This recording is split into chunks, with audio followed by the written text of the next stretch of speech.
మాట తప్పొద్దన్నా పక్క కదా. చలో వరంగల్ కార్పొరేషన్ నేను ఎలా హైదరాబాద్ పోతారు, హైదరాబాద్ సవాల్ విసురుతా.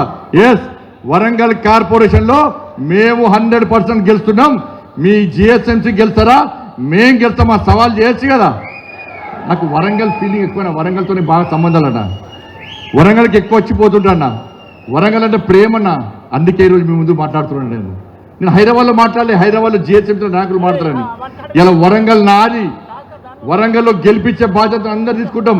మేమందరం సమయం ఇస్తాం, మీ గెలుపు కోసం పనిచేస్తాం. నేను రాష్ట్ర అధ్యక్షుగా ఉన్నప్పుడు సర్వే ఏమొచ్చింది తెలుసా అన్న? వరంగల్లో ఎన్ని గెలుస్తారంటే ఒకటే, వరంగల్లో ఎన్ని గెలుస్తారంటే సర్వే ఒకటే వచ్చింది. ఎన్ని గెలిచినామన్నా? 10 గెలిచామన్నా. ఈసారి సర్వే రిపోర్ట్ ఏముంది తెలుసా? ఈసారి సర్వే రిపోర్ట్ 26 గెలుస్తామని వచ్చిన. ఇప్పుడే 26 గెలిచాయి వరంగల్ కార్పొరేషన్లో. పోయినసారి ఒక్కటి గెలుస్తుందంటేనే ఎన్ని గెలిచినాం? 10 గెలిచాం. ఈసారి 26 గెలిస్తే అంటే ఎన్ని గెలుస్తాం? 50 గెలుస్తామన్న పక్క రాసి పెట్టుకోండి. ఇక్కడ గెలిపించే బాధ్యత మాదన్న. మీరు పోటీ చేయండి. మీరు గెలవాలంటే ఏం చేయాలని? మీరు గెలవాలంటే పోయి ఇంట్లో కూర్చోవాలన్న, డ్రెస్ తీసుకోండి, మంచిగా గ్లామర్ పెంచుకోండి. ఎందుకంటే ఎన్నికల గ్లామర్ పెంచుకోవాలి కదన్న. బ్యూటీ పార్లర్లు ఊరన్నా మంచిగా తయారయ్యారన్న అన్న. అదే అన్న ఏల్చేది. రేపటి నుంచి ఏం చేయాలన్న అంటే మీ డివిజన్లో ఎవరో బర్నింగ్ ఇష్యూస్ ఉంటాయి. ఒక విషయం వినండి. ప్రతి కార్యకర్త పోటీ చేయాలనుకునే కదా, నా రిజర్వేషన్లు వస్తాయా రావా, నేను పోటీ చేస్తానా చేయనా, టికెట్ వస్తుందా రాదా అంటే ఇది ద్రోహం, కన్న తల్లికి ద్రోహం చేస్తుంటే. భారతీయ జనతా పార్టీ కార్యకర్త ఒకటే లక్ష్యం ఉండాలి. ఎస్, నాకు టికెట్ వస్తే నేను పోటీ చేస్తా, నాకు టికెట్ రాకుంటే పోటీ చేసే అభ్యర్థిని పక్కా గెలిపిస్తా. ఇది నిజమైన భారతీయ జనతా పార్టీ కార్యకర్త యొక్క లక్ష్యం కావాలి. ఇలా పోటీ చేసే కార్యకర్తల నాయకులందరూ కూడా ప్రతి డివిజన్లో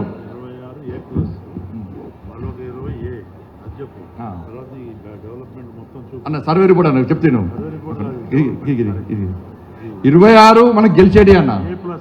A+26 సర్వే రిపోర్ట్. A+ ఎంత అంటే పక్కా గెలిచేది.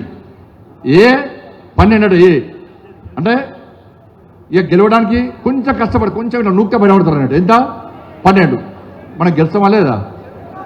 కాబట్టి ఇలా పోటీ చేయాలనుకున్న కార్యకర్తలందరూ కూడా మీ డివిజన్లో కొన్ని లాజిక్లు చెప్తున్నాను అంతే. నేను స్పీచ్ చేయడానికి అంటే కొంచెం కార్యకర్త సమావేశంగా మీతో మాట్లాడడానికి వచ్చిన.